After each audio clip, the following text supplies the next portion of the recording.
So traveling with a cat, I've always been told not to do that. So I am excited to hear the response to Jessica Watson's question. Well, it wouldn't be me if I weren't defying conventional wisdom. So I said we're gonna travel around the country with the cat. And cats are so ill-suited for this, but I was like, Darwin, like you're gonna be an adventure cat. His name's Darwin.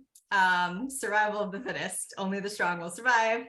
So I attempted to like train him to wear a harness with a leash, and he was just having none of it. Like he was acting like I put like 70 pounds of bricks on his back and was like, oh, I can't move. I'm like, oh my God, you're so dramatic. So what we've opted to do instead is I have a little like backpack with one of those little astronaut domes in it, and it doubles as a carrier if you put it in the side. So I put that in the front seat next to me and I strap him in, and he mostly like curls up and sleeps, but every once in a while he'll pop up in the dome like a little periscope and like look around what's going on. It's very funny. So yeah, I mean, he's been pretty chill. Like it takes him a couple days to adjust, but then he's kind of like, there's still food here, you're still here, all right, like I'll deal with it. He tolerates it. Awesome. Awesome. Well, since we've begun here, hello, everybody. My name is Andrew Rose, and I have invited a few friends to talk about what it's like to work from the road, especially a couple of friends that run companies, which is the inverse of what you would expect. It's mostly the employees that want to flee the office and the CEO wants to demand they come back in there. But this is a little bit different, contrarian perspective. And before we begin, though, I'd like for folks to introduce themselves. So we have a couple of Jessicas on the call here. So if we get confused at all, it's us as well. It's not you. But Jessica Watson, why don't you let folks know who you are, what you do, and I'm going to throw a surprise question in there. What made you want to go on the road in the first place and have this adventure? Yeah, sure. Absolutely. So my name is Jess Watson, and I am the CEO and creative director of Points North. We are a creative services studio based in downtown Baltimore. At Points North, we believe that good design can change the world. So we're constantly challenging the status quo to create experiences that bring people, passions, and causes together. We do that with exceptional brands, websites, and stories. In addition to that, I'm also just like a huge community organizer, I suppose, here in Baltimore, always volunteering and getting people together. And I also perform in improv theater, which is a fun fact that a lot of people don't know about me. I think that what got me into just like taking an adventure and working remotely across the US. I did it for a year in 2013. So I was, I think, on the early side of or like a pioneer of this new way of work. But ultimately I was in my, I think, mid to late 20s. And I had like a nice little row house situation here in Baltimore. I had furniture and I was just like, is this it? There has to be something else. And there were so many different locations across the US that I was very curious about. But I just didn't know when I would ever get to spend an adequate amount of time there to like really dive into the community and the scenes. So I thought like, well, why don't I just live there for a little bit and just, see what happens. And so that spark of curiosity combined with wanting to know like what else there was, what else life had to offer, led to me eventually planning a full year on the road. And you can read more on her blog, which is phenomenally written, and I do refer to that from time to time. And also, anyway, I won't get into too much right now. Jess Gartner.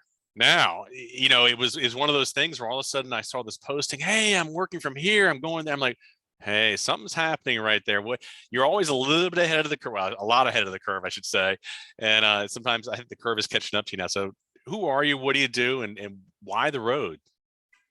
Okay, before we get into that, I feel like this is a perfect segue to talk about how Jess Watson and I met, which is because of you, Andrew, and a typo. Do you remember this story? I didn't, but you reminded me, and I'm like, oh, that sounds exactly like something I would do. So in 2013, it was the first year that I was starting my company called Allovue. It's an ed finance company. And I had connected with you, Andrew, and you were being very helpful trying to introduce me to some folks that might be helpful on my startup journey. But you emailed it to Jess Watson instead, who was like, I don't think this is for me, but who is this other Jess? She sounds interesting. And so we connected on Facebook because you were on the road at that time. Yeah. And I was still on Facebook at the time. We connected. And when you got back, we hung out and have been like best friends ever since. So Andrew, we have you to thank for that bit of serendipity. But to zoom out a little bit on that, I'm Jess Gartner. I am a former Baltimore City schools teacher, and I founded a company called Allovue in 2013 that builds budgeting and financial management software for school districts. So we are actually coming up on our 10-year anniversary next year, which is a big milestone and really exciting. And I had been in Baltimore for 13 years, and I was feeling like I was ready for a change. You know, I think especially with COVID the past 2 years, I spent way more time in my house than I ever like to spend at home. I am like an extrovert's extrovert. Like I like to be home to sleep and shower, and that's pretty much it. And so being locked in my house for years on end was super not good for my mental health. And I was literally feeling like a caged animal. And Jess and I have had many, many conversations about this. We are not built for that life. And so I thought, well, what's the antidote to being locked in your house for a year plus? It's to not have a house and to live everywhere. So that is sort of how my little journey with this on the road life started. I love that story, and the connection, the nexus between you and Jess is amazing. Thank you for sharing that. I do appreciate that. And then recently, my friend Jamie Nash, she approached me about being a potato farmer a while back, and we had some conversations. And then she disappeared for a while, and I find out she's living in a tricked out camper, just traveling around the country, working from the road. And I said, "Would you mind co-hosting this with me?" And she said, "Okay, I think I'll take a stab at that." So, Jamie, who are you? What do you do, and why the road? Yeah, thanks so much, Andrew. So, like Andrew said, so I grew up on a farm, so I'm still obsessed and with all things agriculture, specifically potatoes and animals and all the thing and all the things. I'll actually tie that together later, I'm sure. So farming is always top of mind. But yeah, so grew up in southern Pennsylvania, moved to Maryland for school, and then graduated from University of Baltimore. For my MBA and all that, and just been working. I actually started my current position. I started the first week of the pandemic, so I was, full disclosure, one of those folks that I was like, I could work remotely for like once a month, like maybe twice a month kind of thing. And then all of a sudden, it was just like rug pulled of like, nope, here's your laptop. Like I swung by and picked up my laptop, and then from there it was like on, just fully remote. And I definitely was like, I don't know, like I want to do something different. Like, what are my options? And obviously, like paired with the housing market being a bit bananas and things like that too, I was like, I was just like feeling that more like minimalist vibe and watching ridiculous amounts of like tiny home shows and things like this. And so I was like, you know what? Maybe we look at an RV or like what's out there, right? And so we kind of fell in love with all things Airstream. And so like, this is just like ridiculous, but like it was so much like Airstream stuff. So my boyfriend and I like decided to buy an Airstream, and we took delivery of it back in around Memorial Day, and took about 2-ish months to trick it out with, like ridiculous batteries and like battle-born batteries and full on solar and get it ready for because we really wanted to be able to like boondock, be off the grid, and things like that. So we want to make sure we're set up to do that. But yeah, we've been working full-time remote for 2.5 months officially, and looking to do it for a year, and then TBD. Like maybe we fall in love with it and we're like, this is the way to do life. Like our ancestors back in the day were so nomadic, right? Like so it's been so much fun. But yeah, it's and then also, oh, Andrew, I should probably mention this. I think it was 2021 give graduates and all that. So Business Volunteers Maryland is very near and dear to my heart as well. I've been on the committees with them and love that organization, and also do a lot of volunteering and work with Meals on Wheels of Central Maryland. So on that committee and board there too. Thank you so much, and wonderful introductions. I am a wanderer. I love the road. I think it's just mentioned when they wanted to get together, I was somewhere else, and I wanted to be on the road right now, but weather was not permitting, so I'm stuck in Baltimore. But I am going to head down to Virginia, the Roanoke area, and maybe cross the border into another state and do a brief sabbatical there too. It's Jessica Watson is, I joke about it, but it's true. She's a muse. When I was going to Fargo, she was the first person I reached out to. I'm like, Jessica, I can read all the things to do, but you live there. What should I do? And she just immediately from 2014 to today produced that list for me. And I made sure I checked out all the things that she had responded to. And I really, you see the picture we had to advertise the Zoom meeting. Fargo is a really neat place, and Jessica, I'm sure in 2014 it was wonderful. It is spectacular right now, and that kind of leads into the first question, Jessica, because you have traveled not only domestically but internationally extensively, and I'm sure there's a couple of places right now that itch is beginning to rise up and needs to be scratched again. So where are some places that you would want to go back to and revisit, and why? Oh man, that's such a great question. And just to say, like off the back, Fargo is a really cool and unique space, and I'm really glad that you got to pass through there and spend some time, because I think it's underrated and it's not on a lot of people's radar, but there are a lot of cool things happening there. In terms of places that I would revisit, I've actually I returned to Seattle and I lived there for a year, and I did a writing program at the University of Washington. I've also returned to several of the cities where I spent a month or more in, because I made really good friends there. Like I can go to New Orleans in a heartbeat and it's not even like a second thought in my mind. Same thing for like Chicago as well, and a couple other places. So I think that it only takes one trip to find your community or find where you fit in, and then it becomes that much easier to return and just feel the sense of belonging all over again. And then in terms of abroad, one of the beautiful things about just being based on the East Coast is such easy access to Europe. And also like semi-direct flight to kind of get all the way down to South Africa. So one of the things that I was experimenting with before the pandemic was taking the model of working for a month at a time, which is what I did here in the US, and trying to apply it abroad and just see like, is language going to be a problem or et cetera. And so it got me to places like countries like Portugal and Spain, Hungary, Croatia, and South Africa, and also Morocco, which were all lovely places. And I highly recommend you just go. But I would return to Portugal in like a New York minute. No questions asked, no plans. I just found it to be a very welcoming and a welcoming space and a very colorful culture. And I found just the people to be so kind and friendly, and I made friends very easily. A lot of people are talking about Portugal right now.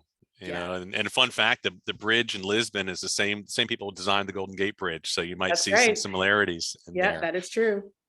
So Jess Gartner, same question to you. And then I'm going to add a little twist to this as well, because you are wicked intuitive. I know when you go to a new place, you can sense the vibe. So what are some of those early signals you look for to ensure this is a place that has the vibe that you want, in addition to those places that you want to revisit? So really, I think a lot of this tour is actually an opportunity for me to double click on some cities that I have passed through for work or for a quick weekend. I mean, for the past several years, especially before COVID, I was on the road in some way, shape, or form for work probably 50% of the year. I mean, it's not uncommon for me to be on a plane several times a week. You visited me in Seattle, actually. I There you remember go. that. Yeah, that's funny when you said that. I was like, oh yeah, we got dinner when you were there. So it's not uncommon for me to be bouncing around these cities, but very often it's sort of this tour de force trip where, you know, you fly in, you go to the convention center or the school district, you do the conference, you have the meeting, and I'm back. You know, I maybe get to grab some oysters or a cocktail, and you're back on the plane pretty much.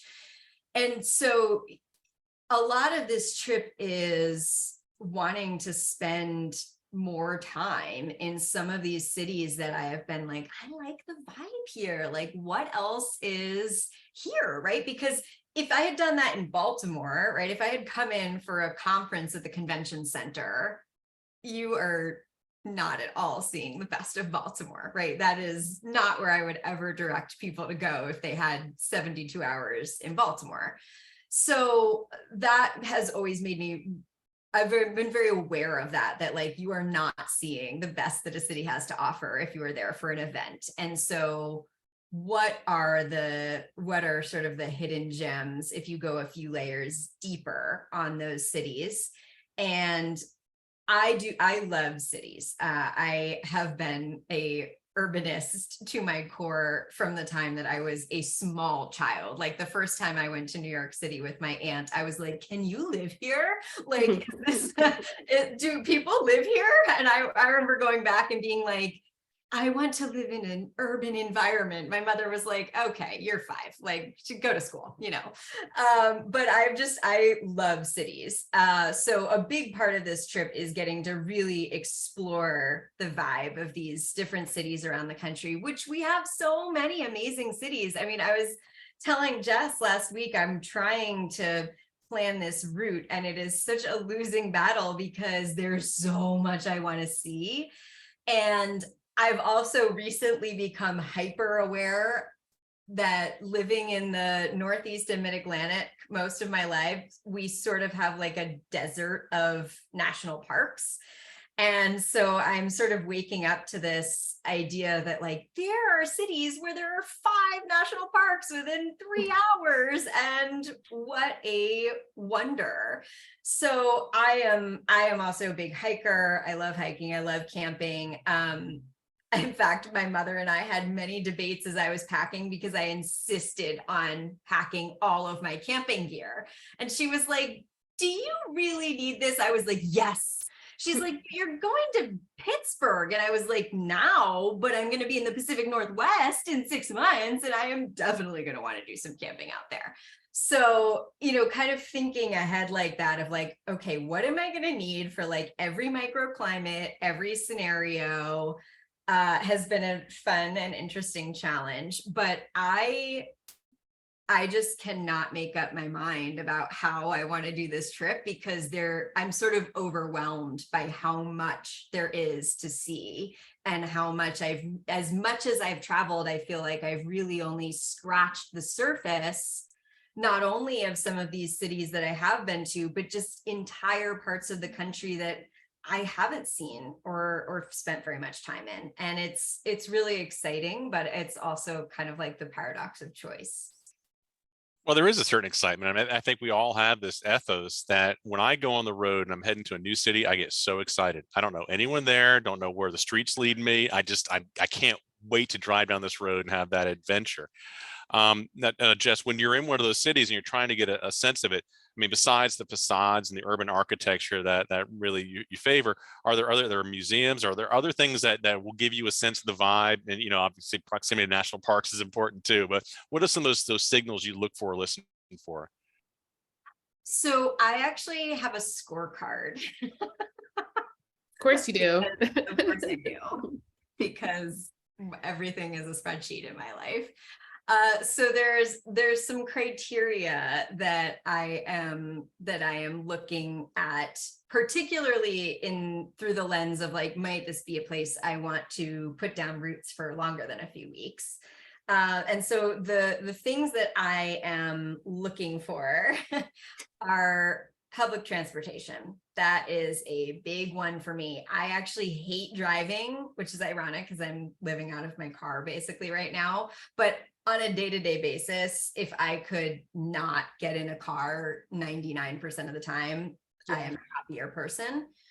I like walking and I like subways. So that is a big one for me. On a similar note, bike infrastructure. Like if I can bike for daily errands and things like that, or hop on a trail pretty quickly. I was in DC last week and I biked from my apartment to the Anacostia River Trail and did the whole loop and biked back to my apartment.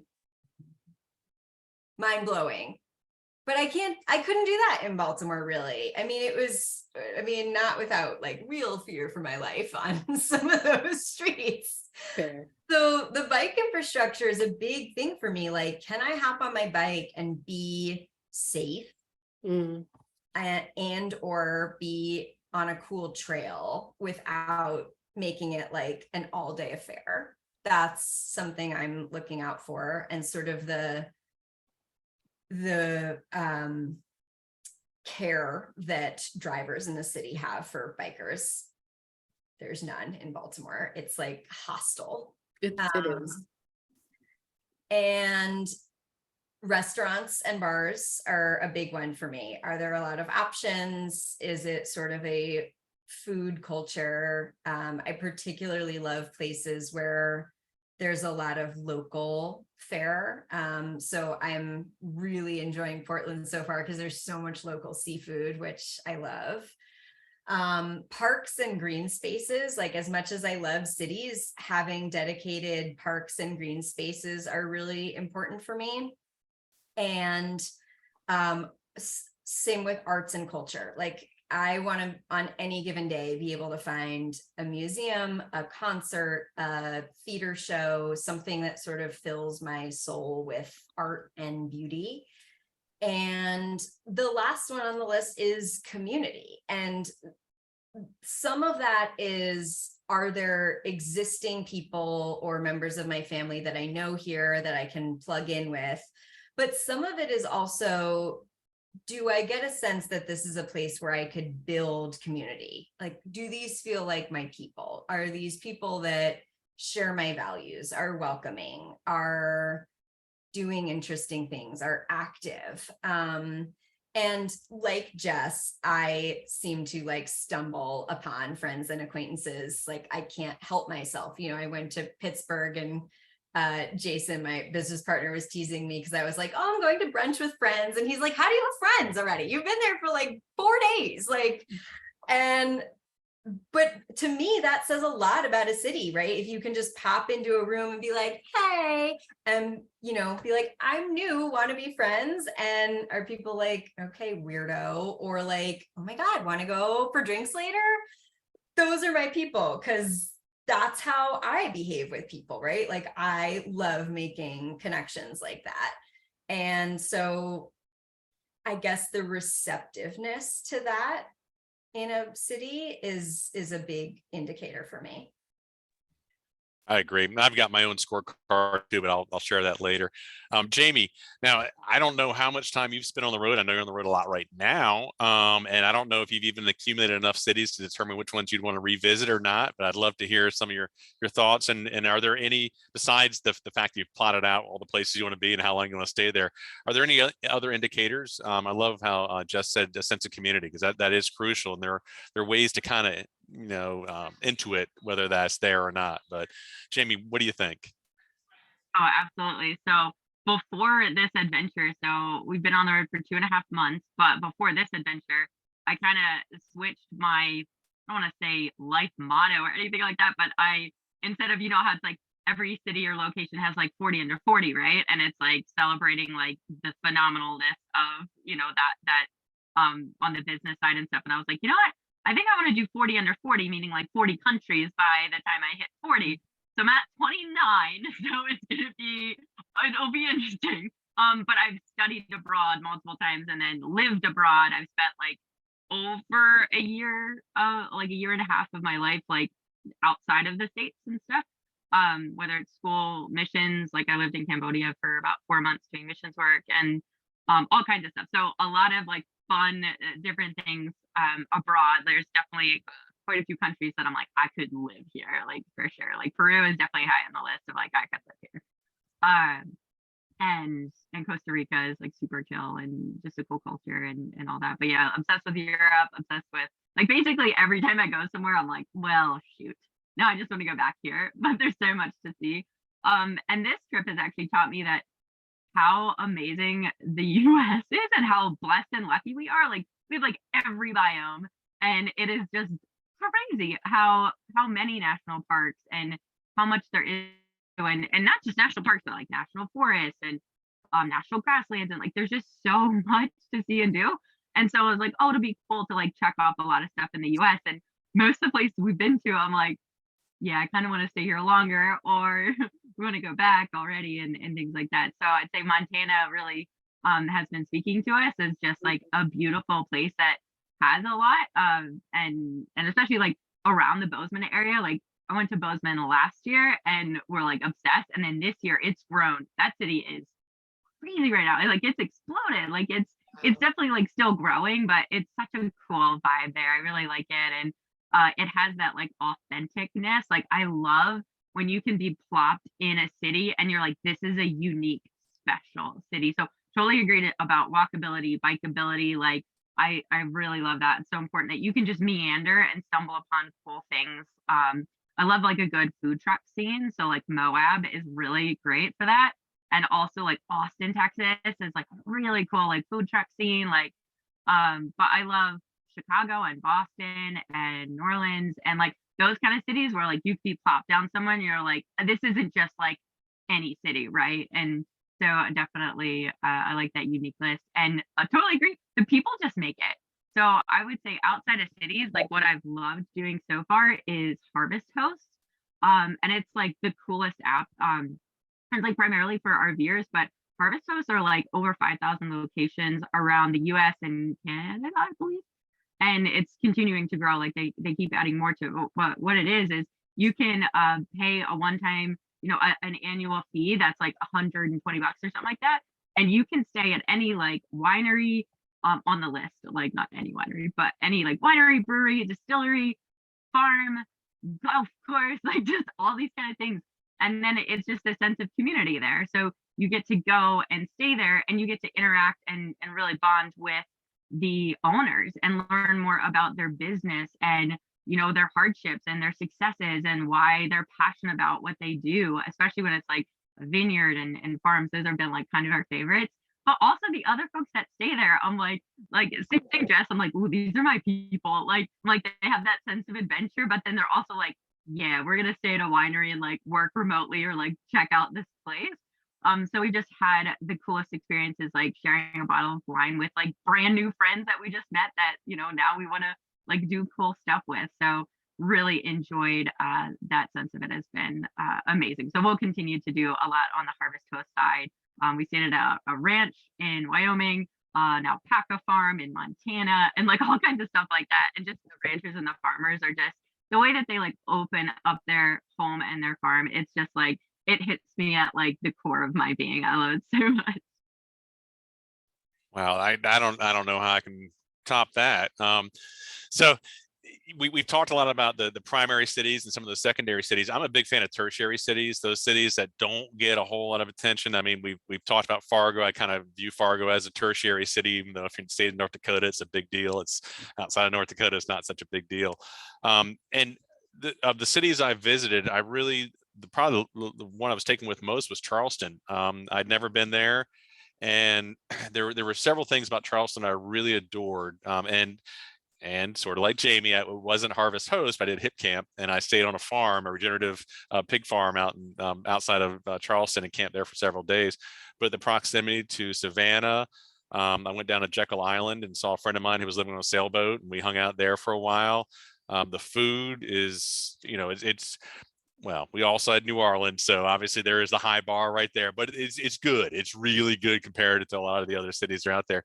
But on my wish list, two cities I haven't been to yet that I cannot wait to visit: Des Moines, Iowa, and Wichita, Kansas. And people are like, "Why Wichita?" It's like the Oklahoma border. I'm like, "Well, I've never been there. It's an itch that hasn't been scratched yet, and I'll find a way to make my way down there and do that." And to Jess Gartner's statement there, when I move into a new town, or when I visit a new town, the first thing I do is try to find a local coffee shop, and then I get a cup of coffee, and if they sell scones, I buy a scone just to sit there, and then I listen like a thief to the conversations around me, and that kind of gives me an initial signal, the vibe of the place. And I'll wander over to the cork board, and I'll see what's being advertised there. Is it, is it fun things? Is it, we'll give you a crystal reading, or is it dog walking, or whatever it is. Then I walk outside and I look for art. And Jess Watson knows I love impermanent street art. I am like a fanatic about that, because I'm not talking about graffiti. I'm talking about people who actually take the time to make a wheat paper art, put it up, or even a sticker. They've taken the time to create that sticker. And that tells me that there's at least an underground art scene signal there. And for me, that's indicative of the health and the vibe of the city. So those are little signals that I listen for when I'm out there wandering around. We've got a whole bunch of questions here, and I'm sure people who aren't viewing us are going to have a whole bunch of other questions, but the one that I'm kind of curious about, I can leap ahead to this. And Jessica Watson, what are some of those tips and tricks and hacks that you've learned from the road? Because I think we all have got a couple of really good ones, and I'll talk about laundromats later. Oh man, there's so many. And the funny thing is, you can't even plan for it. It's like you learn the tips and tricks through experience only.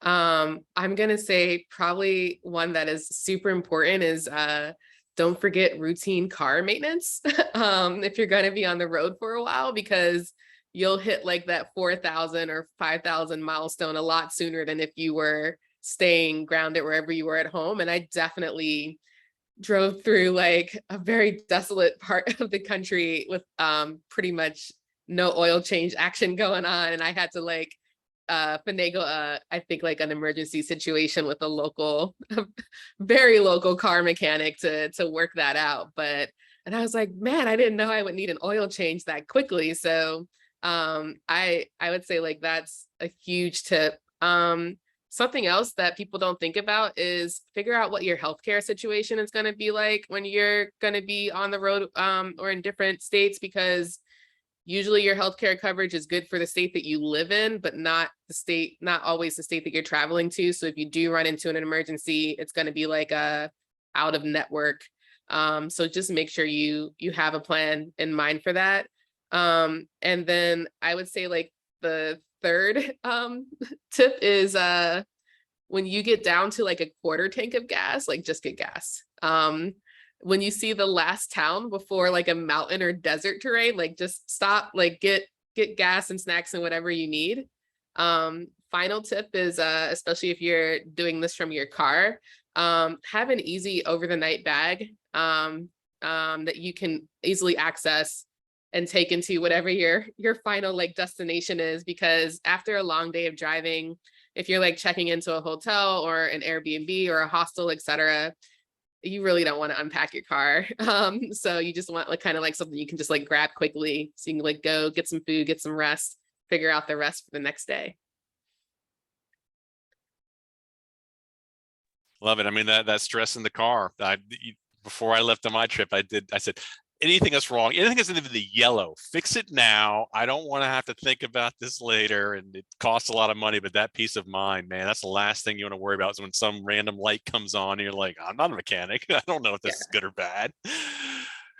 So Jess Gartner, I'm sure you've got a whole checklist of tricks and tips that you share with everyone else out there. I'd love to hear a few of these. Okay, so surprisingly, I actually think I'm terrible at this because I am not a minimalist. Like, I wish I were a minimalist, but I am not. I am kind of a maximalist. So this is sort of like a social experiment of like, what if a maximalist lived out of their car? I have like 28 pairs of shoes with me, like 12 lipsticks, like 14 pairs of sunglasses. I am not like slick with this. My car is packed to the brim. I just want options. I like options. I mean, I am just not a person who can have 5 outfits and a capsule wardrobe and go with the flow. I want my choices. And I am also trying to plan for like every scenario, right? Whether it's like a date night in DC or a hike in Maine or a concert in LA or a conference in Miami, like I need options. And I was really uncompromising on that. So what I did, I initially had like a whole set of like kitchen stuff and like a whole like Walgreens in my car as well. And after my trial run in Pittsburgh, I was like, you know what? I don't really cook anyway. So I got rid of all the most of the kitchen stuff, except, I mean, I am traveling around with my own coffee grinder. Okay. That is how much of a nut I am about like some of my creature comforts. I have a coffee grinder, a scale, and a kettle that I travel around Well, with. that certainly begs the question, what kind of roast and what kind of beans? I love the ceremony dark roast antithesis. It's a favorite of mine. I'm gonna have to get it shipped. I mean, I am not doing this in like a, here are my tips for a quick and easy travel. Like packing in and out is brutal, but I want my like 28 pairs of shoes options. So that's just the trade-off that I'm willing to make, which I think to some of your other questions, Andrew, like there's a lot of ways to do this, right? Like there's really no one way to do this. You know, you can go Jamie's route and go full Airstream. You can do this on the cheap and bring a bag for a few weeks and you know, camp out in a tent half the time. Or you can just customize it to the way you want to live your life. So I have a funny story about this though, because I made my first like big faux pas and I mixed up my checkout dates in DC. I thought I was checking out on Sunday. I was not. I was checking out on Saturday. And at 3:45, I got a message from the Airbnb host that was like, are you out of the house? The cleaners are trying to get in and like, we have a guest coming in like 20 minutes. The panic, the panic I felt. I had not packed one thing. I just told you I have a lot of stuff. I went into complete blind panic, ran around this apartment, packing up stuff, every single thing I own in a fury. In 80 minutes, I got everything packed and in the car, and I was like sweating. I mean, I thought I was gonna have a heart attack. I was like, it was insane. So that's the downside, is that you can't really just quickly pack a bag and go. Like for me, it's like a, you know, it's a multi-hour affair to pack in and pack out. But I don't know. That's, I guess my tip is like, know yourself. Like know yourself and tailor the experience to what you care about. Like for this to be a good experience for me, like I want my clothes and shoes. And so I carry them around with me. Oh, I think it's fantastic. I mean, I think we have a wide spectrum. You know, when you said that person with the small bag in the tent, that's me. But Talking about you. but Jamie, you know, now that you've been to 29 countries and you're touring around the US, I'm sure you've got a whole bag full of tricks and tips to share as well. Yeah, absolutely. So some of the things that we've learned very recently are about, like, this was my parents' biggest concern, was like, how are you going to receive packages? You guys order a lot of stuff. Like, and I was like, it's a great question. It'll buff out. We'll figure it out. Right. We tried a lot of different things and we're like, all right. So fun fact, you all might already know this, but you can order anything like from Amazon or anywhere, and just say general delivery to the post office. And like, it just go like, with your zip code and where you're going to be. Like if you know where you're going to be, you can just have stuff sent there and each post office is a little bit different. Like, so some of them might hold your package for like 14 days, like there's different things, but that we just realized like very recently. So that's been like a fun tip, because we were trying to figure out the whole package thing and like how do we still get stuff when we need things on the road. So that was good. And then yes, tires and car maintenance is very important. So definitely, so we have an app called Tire Minder. It's like a TPMS, and it's very helpful to know like, oh, your tires are like really hot, or oh, you need to inflate them or whatever. And then we just have it's like a Milwaukee, like it's pretty inexpensive, like a tire pressure system. So so we can check our tires, we can inflate them and things like that on the road, or deflate them, So we're going all these like back roads, like behind me is like this real dodgy road and stuff. It's like, oh no, tires are gonna like, they could definitely pop, like let's do that. So my boyfriend is always like very on top of it and really good. And I'm like, I just want to get on the road. He's like, no, let's check the tires. I'm very glad that we did, because we could have definitely popped the tire too when you're like trying to check in or do your next thing, or you're like in between meetings and you need to get somewhere. It's like, oh, I'm really super glad that we've been doing that. And then you don't always, like, we started doing more of the campground stuff of like KOAs and things like that. And we realized like you don't really have to stay at campgrounds. Like I love how y'all worded it of, every, like, be true to yourself and like what your experience is gonna be, right? So we realized that like having BLM land, like staying on like Bureau of Land Management, like that's where we're at right now. It's free. Like all we really need to worry about is fresh water. There's fresh water in town. We have these like military jugs. We just go get water for free and fill it up, and it's really totally doable.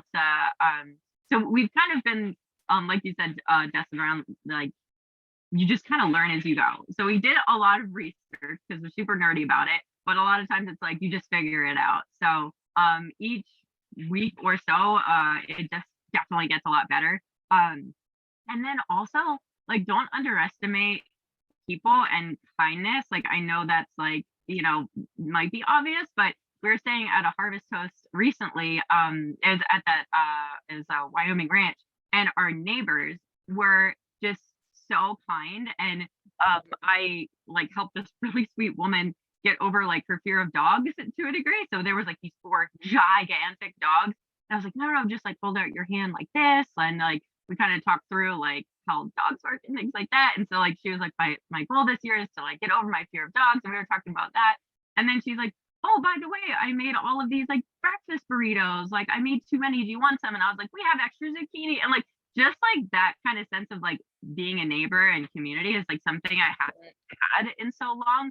And so I think like I was thinking that would not be on the road at all, right? Like, well, you're constantly moving, you don't have neighbors. And it's like, it's just like having that sense of kindness. And then also like from like living in Baltimore City, like as much as I love it, it was also like it didn't have that as much as I was hoping for at the time. And so these folks were coming over and I was like just primed to be like, ugh, what do these folks want? Like what's gonna happen? They're like, we saw that you had a dog and we got her a bone. I'm like, I'm a bad person. Like I was assuming that they were gonna be like, you're parked in the wrong spot, or like get off my yard or something like that. And they're just being sweet. So I think it's really important to like put yourself out there and meet people and all that has been a huge tip. And then also solar. So you so we have like 8 panels and things, but like flexible, like you can get flexible panels that are like really cheap and kind of live off the grid. You can do that in a variety of ways. They have like the standalone ones and things like that. And so like we've really loved, like right now we're spoiled because we're in Utah, so solar is like off the charts, right? But it's been really, really helpful for us, like the way that we're specifically doing it. There's so many more, but like those are some of the, like the more recent tips and tricks. Oh, I love it. I love it. You touched on one of the ones for me as well, but I want to go back and echo what Jess Gartner says, that, we bring those things that we like. And through my life, I've accumulated a t-shirt collection that would be the envy of most men my age. And I know my wife is always bugging me to throw a few of them away, and I refuse to let her do that. So I'll take 20 or 30 really cool t-shirts on the road. But after you've gone through the first 17 of your favorites, there's not as good a selection. They start smelling kind of funny when you put them on a second time. And like, all right, I'll just go to the laundromat. I haven't been to the laundromat forever. I don't even know laundry, who knows? So I walk in there and it's like $6 just to wash clothes and like another 6 to dry. I'm like, what the heck is this scam? I mean, it was a nice laundromat. You could sit there and do things, but you're washing clothes. And so I started thinking, okay, did some research. I found some cheaper laundromats. I had to drive 40 miles to use this utilitarian laundromat.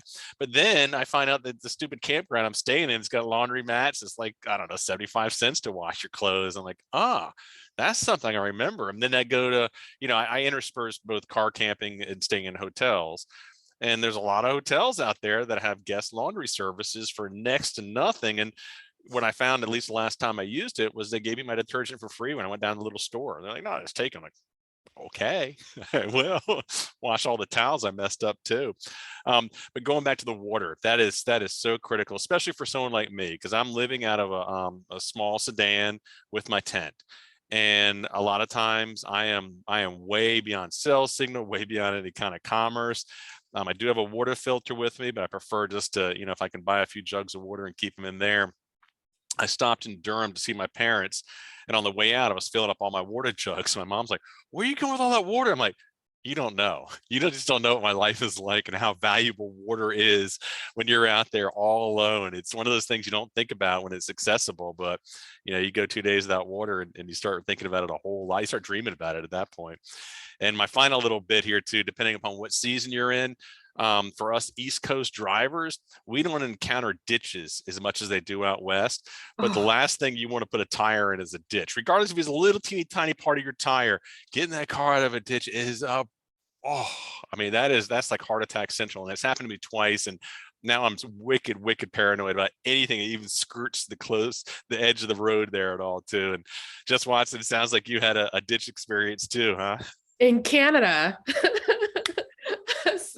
Just like a pothole that was like way more than a pothole experience. And I just felt the car just go doom. And I was like, oh no, like I can't get like stranded in this random, like I was just in the middle of like middle Canada, which makes me want to say Middle Earth, but you know what I mean? It was just like there's not much, there was like literally not much around. And I was just like, I had poor cell service. And it's always those situations where you're like, if I can't get my car out of here, like what exactly would I do? I was able to eventually get out of it, but it's just cars, man. They can get you from point A to point B, but they do sometimes offer some challenges along the way. Even like I was driving through like rural Virginia and I got a flat and I like coasted into a church parking lot and it was Sunday, and so I was like, let's go a couple different ways. But they were having like a virtual service because it was during the pandemic, so I could hear a choir singing, but the doors were locked because they were like taping in progress or whatever. And so I hung out in the parking lot.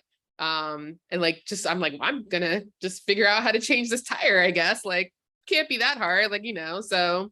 And eventually the priest and the choir came out and helped me change the tire. And I was just like, oh man, it's a unique experience. But it's in the time of COVID, it was really hard, especially early, to find people who will be willing to, like, I knocked on a couple doors before, like, I guess I got to figure out what's going on with this church. Because people were still like very, even though it's human nature for us to be connected, I think like we were going against our own human nature as a means of like trying to stay safe. So there's just, presented some unique challenges for sure. So how'd the story end? I mean, like the pastor and the choir essentially helped me change my tire and then sent me on my merry way with many blessings to return to Baltimore. And they also directed me to where I could get the tire replaced, because you can't really drive on a donut for hours on end. And they called ahead since I had no cell service so that they knew that I was coming. So I think that goes back to, what Jamie said about just like, there really are good people out there. And it's, it's okay to have to lean on them sometimes when you're in some of those situations. And that comes into a great question here. Jess Gartner, talk to us about some of the characters you've met on the road, or character, or someone that's stuck with you, and why. Okay, this is a little bit hokey, but I actually feel like this has been an experience of meeting myself in some different ways. I feel like I have just been like going so stressed out in one way or another for my whole life. Like I was like a stressed out 6-year-old.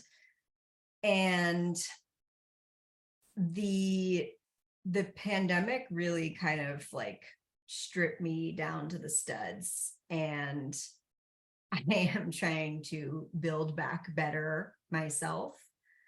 And I have been taking the past, I mean, a year ago, I was sitting in a cardiologist's office, like genuinely concerned for my mortality. The cardiologist basically said my heart rate was that of like a 75-year-old woman drinking a fifth of whiskey a day. Like my sleeping heart rate was like 90 beats per minute. And it's stress. There's nothing physically wrong with my heart. And I love my work. I love my life, but I needed to find a way to rewire my life to stay alive. Like I love my work, but I am not interested in dying for it.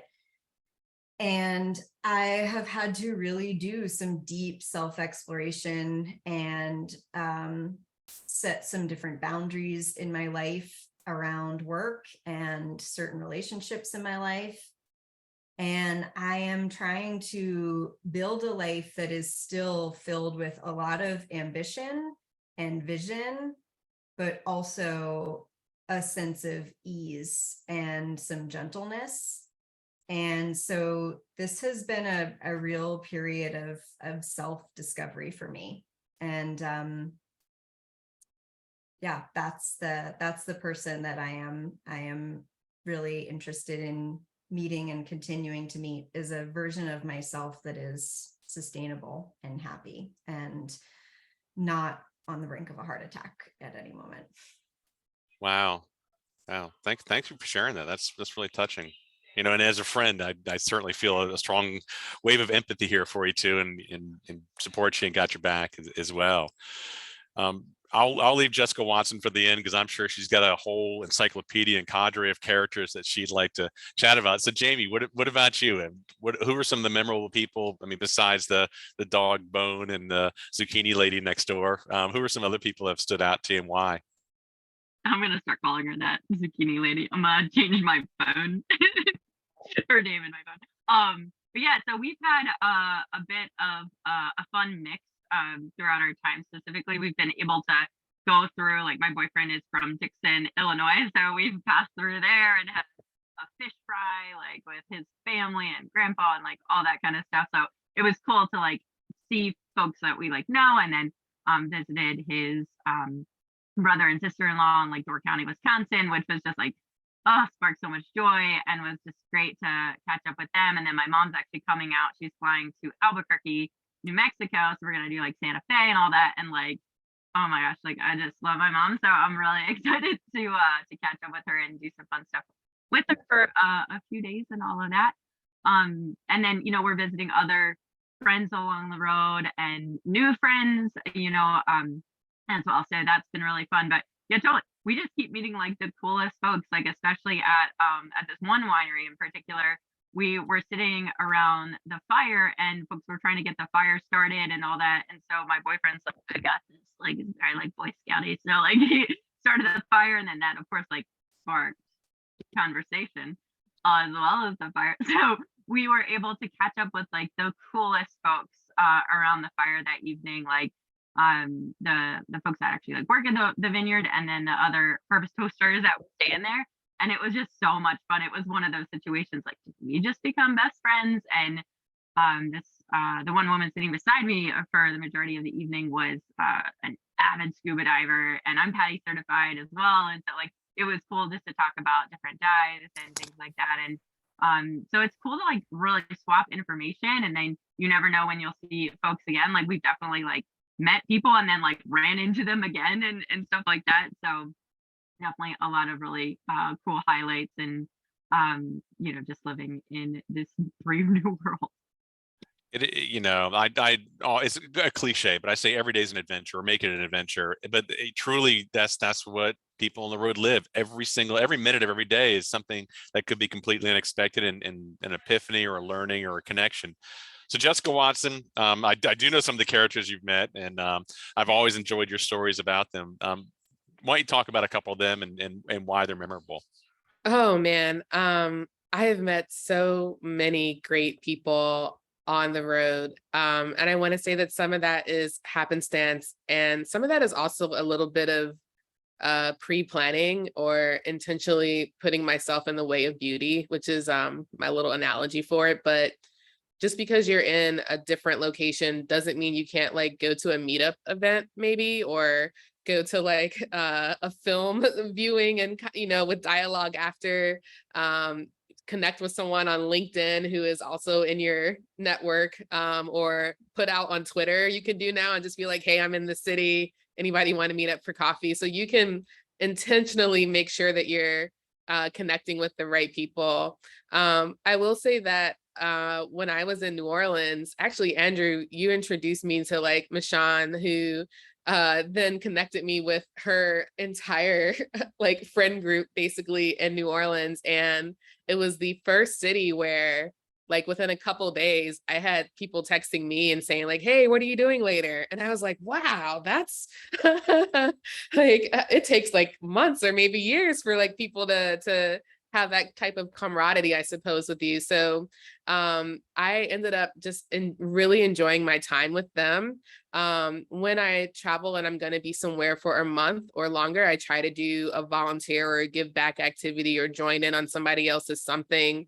And I ended up like painting a fence in New Orleans. Like I thought I would be doing something maybe connected to like Hurricane Katrina, et cetera. But essentially it was around the time of Jazz Fest, and Michonne was like, they had booked a band for their yard and they were putting a fence up. And I was like, that sounds like the perfect New Orleans like way to give back my time. And so like even just going to Jazz Fest, which is a huge music festival in New Orleans that I just so happened to be like, the place I rented was like right across the street from. It was just stupid luck for someone who didn't know that the event was happening. And that day it was raining too. And we were like, oh, like what a bummer. But we knew that Earth, Wind and Fire were going to be playing. And so it's here in the East Coast. Like if it rains, we're like, oh, well, I guess we're not doing that thing. But in New Orleans, we were just like, we're going to go dance to Earth, Wind and Fire in the rain. And it was the most magical experience ever. So yeah, I just like putting yourself in situations like that and being open to seeing what develops. Like, I think one of the other things that being on the road taught me is that time is not infinite. A lot of times when we're trying to connect with our friends, we're just like, oh yeah, we should get together sometime. But when you're on the road, you don't have some time. You have like next Tuesday and then you're out, so it's just like being incredibly intentional with making time for just like people and new relationships to develop is something that a lesson that I carried back with me into like my everyday life of being incredibly intentional about wanting to get in time with the people that are important to me. Beautifully stated. I love your statement. Put yourself in the way of beauty. I might have to borrow that with attribution, of course, but I love how you phrase that. As I mentioned before, I love sticker art. I love that impermanent street art. And typically that's not going to be on your thoroughfare. It's not going to be on Main Street. It's going to be on some alley way down in a part of town where folks don't typically wander around. And when you're in those situations, you sometimes run into characters that don't typically interact with other humans, or if they do, it's at a different level. It's usually with a cardboard sign or something. So I seek people like that out because they always have a good story. And when I was in Denver one time, I was walking along the South Platte River, and there was a bridge over the South Platte River, a pedestrian bridge, and underneath it, someone had constructed a little fort out of those large rocks, the riprap they had there for erosion control. And I thought it was pretty neat. So I wandered up there, and then Dale Johnson pops up, and Dale Johnson lives in that little fort. And he told me his story, and it turns out, according to him, that the Thomas Crown Affair was written about his life, and that he owned a whole bunch of gold mines at one time and was swindled out of those. And he kept on spinning these yarns for so long. And I said, Dale, this has been remarkable. Here's $5. And he was so excited. He went down to the hot dog stand and bought him some breakfast or lunch. I'm not quite sure. But then when I was in Fargo, of all places, there's a Red River that goes through Fargo. And I'm like, I like a river. I like to see what's going on. So I wandered down the Red River and kind of followed the informal paths, not the paved paths. And some guy started chirping at me for crossing on the street jaywalking. And I said, well, this guy's probably got a good story too. Let me go talk to him.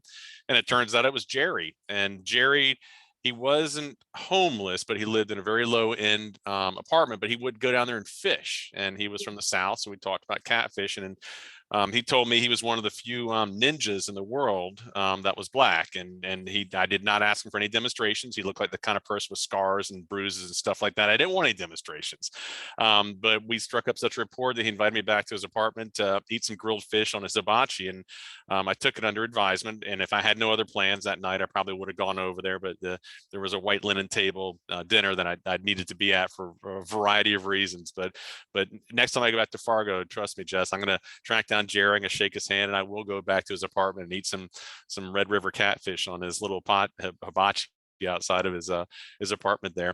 And then you also said something that's really important to me as well. When I go to these new cities, I always look for volunteer opportunity, and so many people, some of these nonprofits will have to the last second you can sign up to be a volunteer, and sometimes you get really cool t-shirts. So when I was down in Durham recently, I saw that there was going to be a hog festival in Hillsborough. I'm like, geez, like the heart of hog country. This is an event I got to go volunteer for. So I did. I signed up to be a volunteer.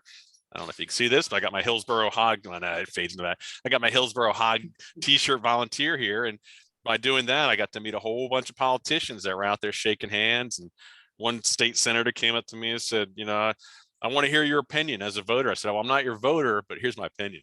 And I gave him an earful as well. But that whole sense of giving back to that community that you're in there for, but just for a short period of time.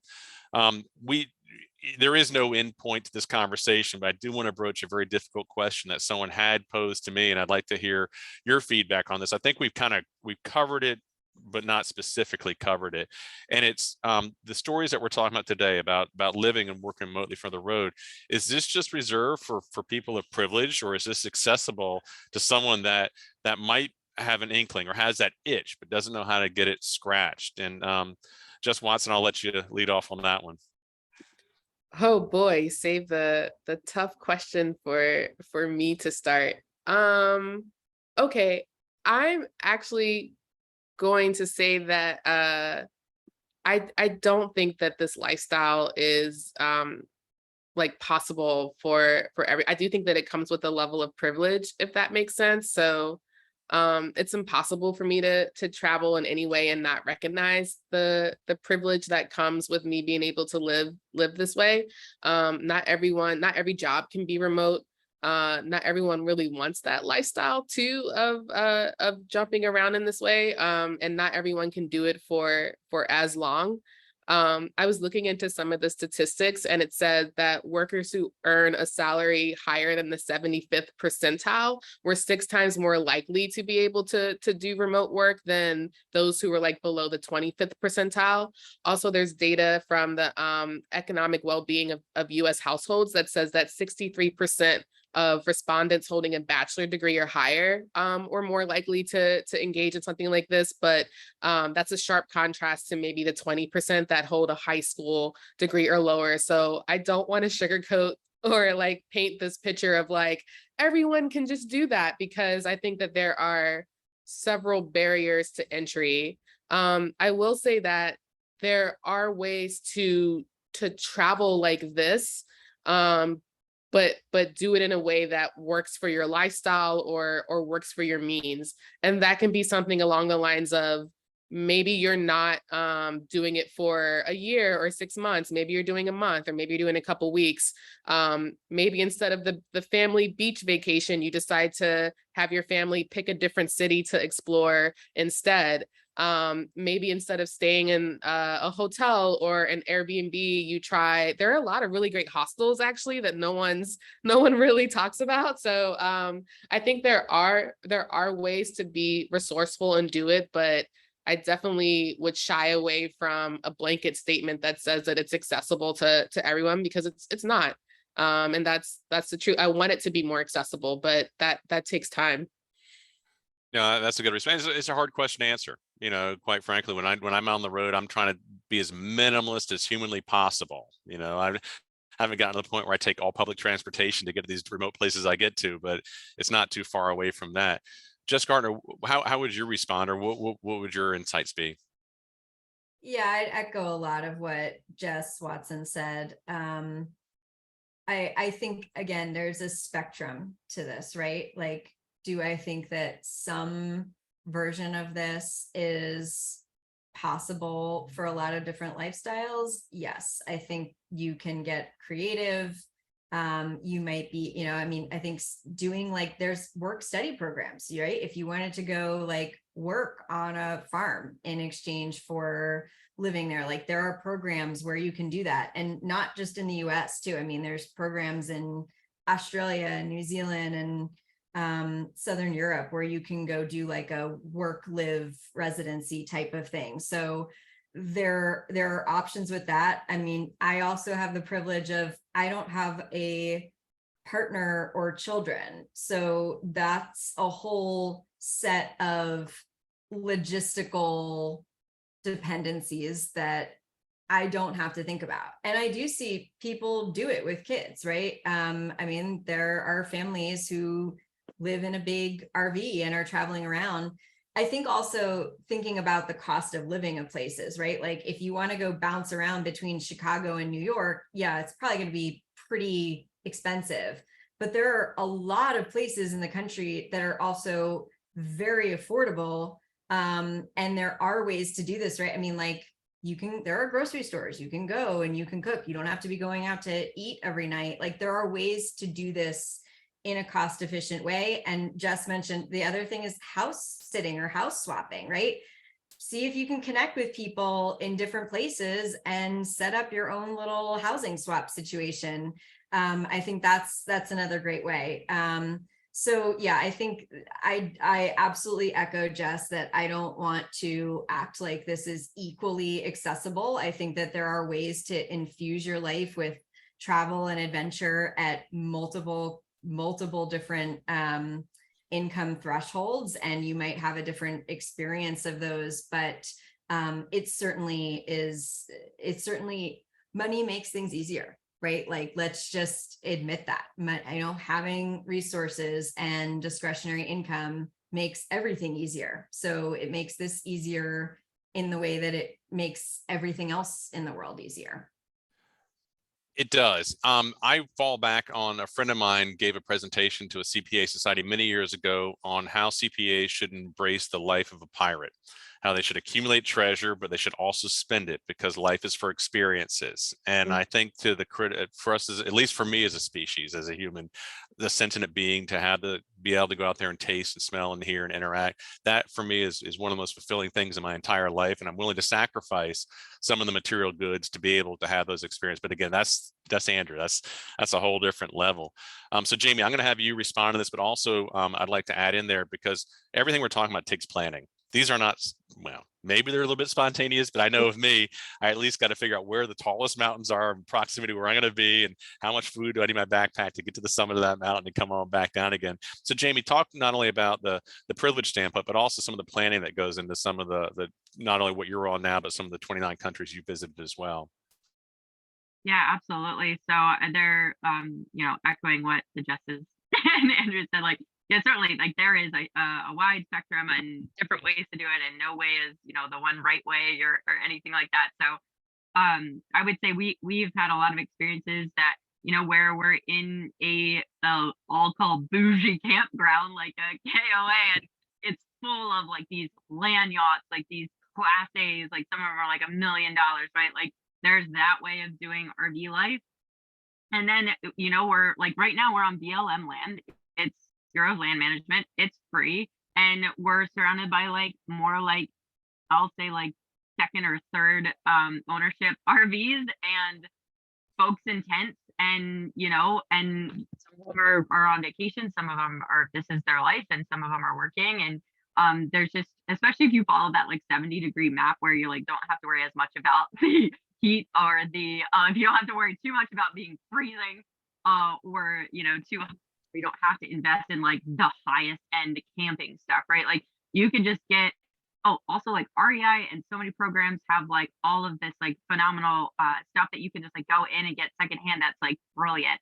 So like you can do this on a shoestring budget and do it in the best way, have a phenomenal time and not have disruption for work. Like you can do that, but it does take planning. So I've also like I've stayed on friends' couches and families' couches and vice versa. I've hosted them, and so there's certainly as well just to kind of like jumpstart and get started and things like that. So there's certainly a variety of doing that. And on the planning side, like right now we're actually a cold front is coming. So funny you should mention the planning.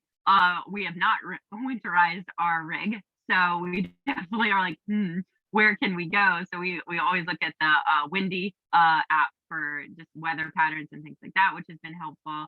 I can throw this in the chat. We do a lot around with the harvest host, which I've mentioned. Like, you know, you pay one time and then it's just like free to stay there, with the understanding of like, you know, if you're at a winery, maybe, you know, buy a bottle of wine or do a tasting, you know, just like be a good patron. And so other different apps that we swear by is the Dirt and Campendium. And so those two apps are really helpful as for especially RVing, but also like just camping and getting out there and being outdoorsy in general. So they'll have different kinds of campgrounds and different advice and a lot of reviews. It's a very they're both very community-based apps. So they'll have photos and be like, hey, the road getting there was treacherous, avoid. And we're like, oh yeah, maybe we shouldn't go there. Or just like some of those fun tips and tricks. They also have like the not so glamorous thing about being in an RV of like pumping stations and where to get water and like things like that. I love All Trails, like, you know, been using that forever, but you know, it's super helpful. And then also if you invest in, I think it's $80 for like the National Park Pass. And if you just do that for, you know, for the year, fun fact, if you do it at the beginning of the month, you get the full next month. So it's like we did it at the beginning of October, bought it, and you have until the full next October to use it. So it's really like 11 months or really months and all that, which is kind of fun. We also use Road Trippers as far as like planning our routes and things like that.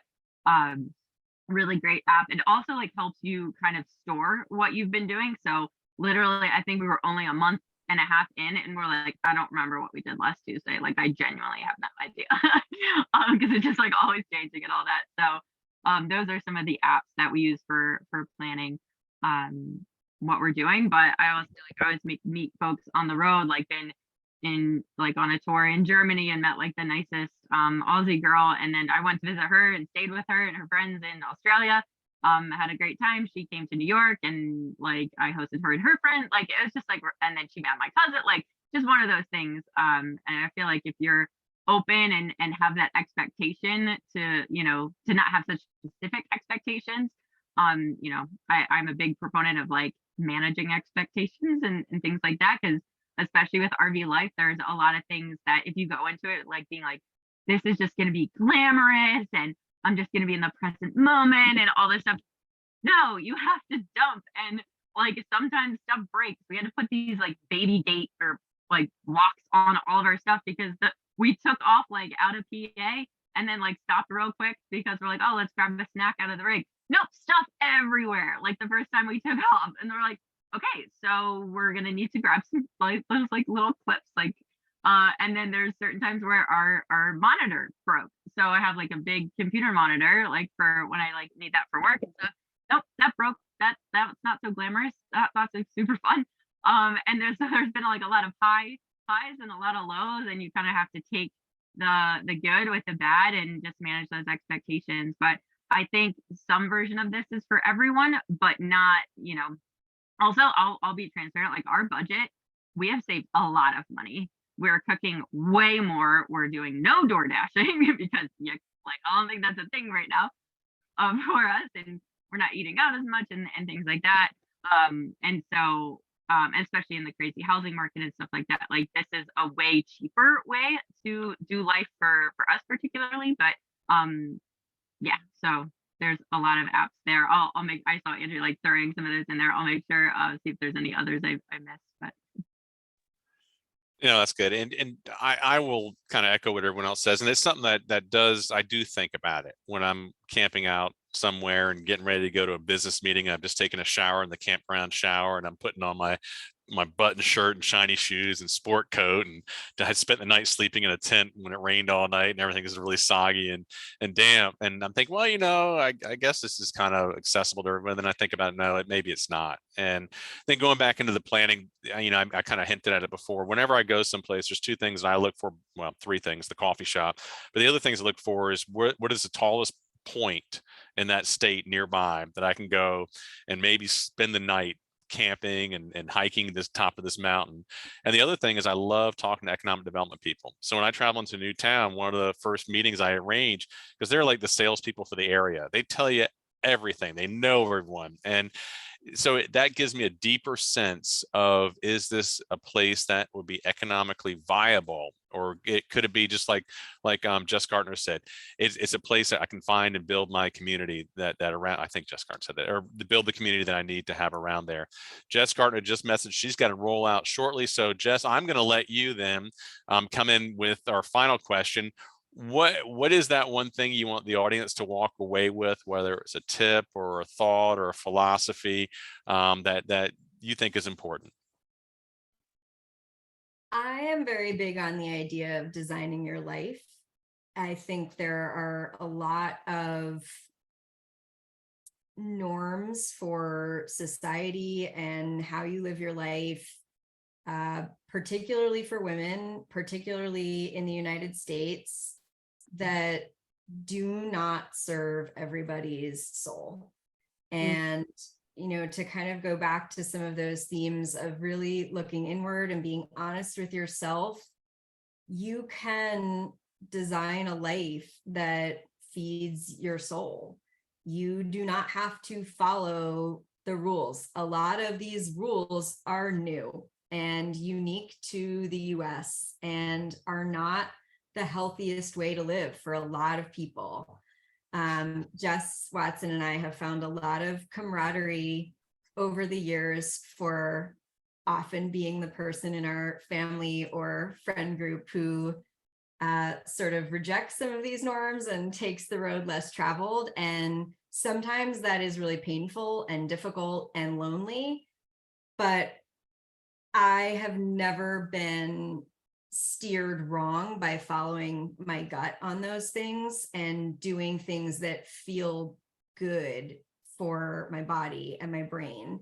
And so I would just be really honest with yourself and take a hard look at how you live your life and whether it is how you want to be living. And it can take a lot of courage to walk away from people, jobs, cities, friends, even family members that are not helping you live that best version of your life. And so I encourage you to take that leap, because life on the other side of those big choices is really fulfilling and beautiful. That's true. I thank you for sharing that. That is important to hear. Jamie, I'll let you come in next, and then we'll bring in Jessica for the cleanup batter. What one thought tip? What would you like to leave the audience with? Yeah, I would say just get started. So before we got into this adventure, we started watching this YouTube channel called KYD, Keep Your Daydream, and it was just like energizing, spark joy. They're just like the sweetest family. Like, it's very life-giving and also like really good tips and tricks. Like, we've learned a lot, and I'll just kind of steal from a lot of things that they say, because it's been absolutely true to our adventure, is just get started. Like, you don't have to wait till everything is perfect or you're fully planned, or like, just dive in, because you're going to learn so much more by doing. And expectations, like, if we would have waited, any longer, it would have been a very different situation. And life is short, like, and so just getting started, just trying something, whatever that is, if that's like bumming it on a friend's couch, if that's staying at a really cool Airbnb somewhere, if that's, getting an RV, like, there's just so many ways, like, the possibilities are limitless, but don't let that, paralysis analysis get you either. Just try it out and see what's for you. And we were nervous that, like, we went all in with this Airstream thing, and we're like, what if we don't like it? Like, what if it's not for us? Like, and so I'll say, like, just try something, get started, and see, what works for you, and build from there. And start small. Like, you don't have to have this like grand year planned out, right? Like, just dive in, do a long weekend, or like try one day, and things like that.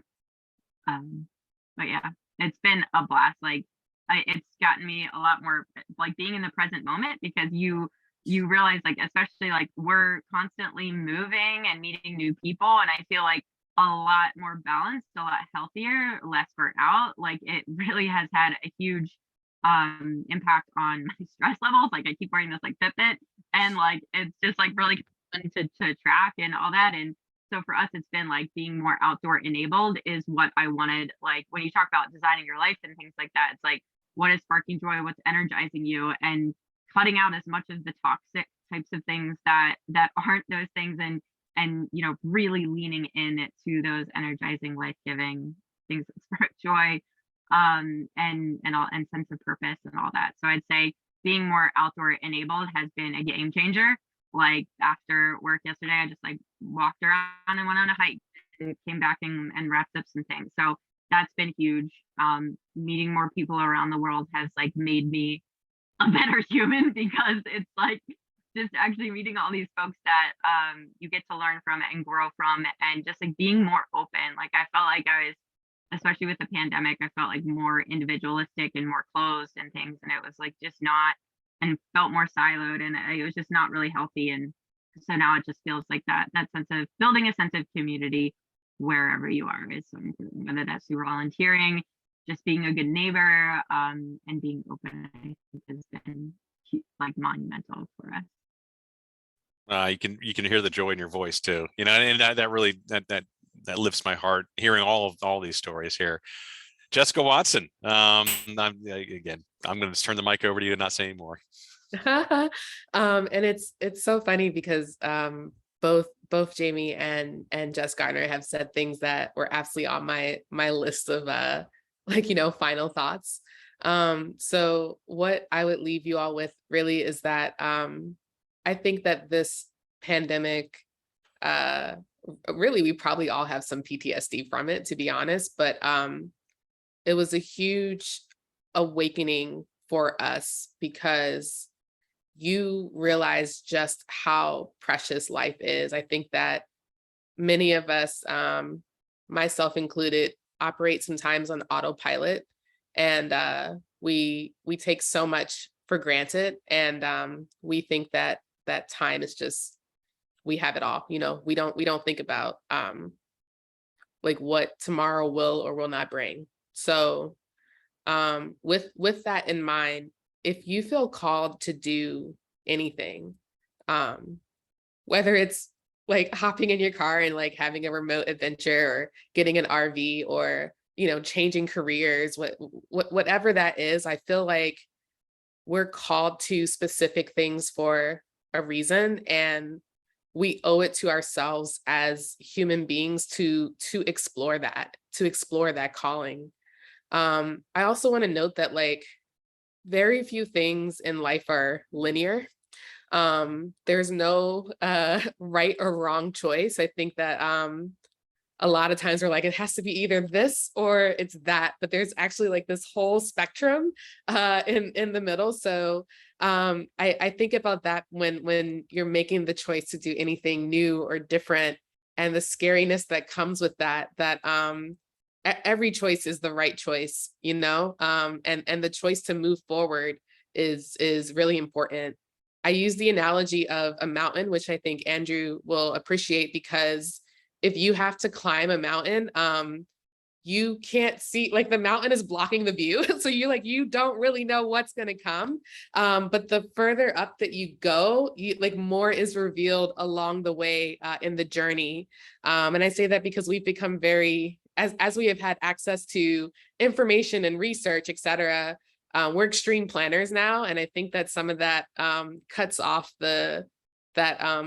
walking into the way of beauty thing that I spoke about earlier, just like allowing things to unfold as you take steps forward. So sometimes, it's that quote, it's the mountains are calling and you must go. I think everyone's mountain is different. I think everyone's journey and adventure is different, but if it's calling out to you and you feel it, or it's like the thought that keeps resurfacing, then you owe it to yourself to go. And you owe it almost to like humanity or your family, for them to see you go and go and do something that's really true to your heart. That's what I'll leave you with. Wow. Incredibly beautiful narrative. One time I was giving a speech out in Erie, Pennsylvania, and the guy introduced me, said, "Oh, you never want to follow the banjo player," and here I'm following three of them. This is anyway, what I'll leave you with, and it touches on something that Jessica Watson just said, that scariness of action. We all have that trepidation, that little thing that holds us back, the what if, what could go wrong type of thing. It's breaking through that and embracing that, because it's exhilarating. It's an adrenaline rush that, okay, I got to figure this out on the fly. I want my optionality. The thing I'll leave people with, and this is really important to me, is place is temporal. People think of as place as a object, a hard thing you can touch, but that place only exists that time you're there. And one of the reasons I like to go to the cities and then revisit cities. I went to Galesburg, Illinois. I haven't been there in 30 years. I went back to see what it was like. And it has not done as well as Dixon, Illinois has in terms of what they have.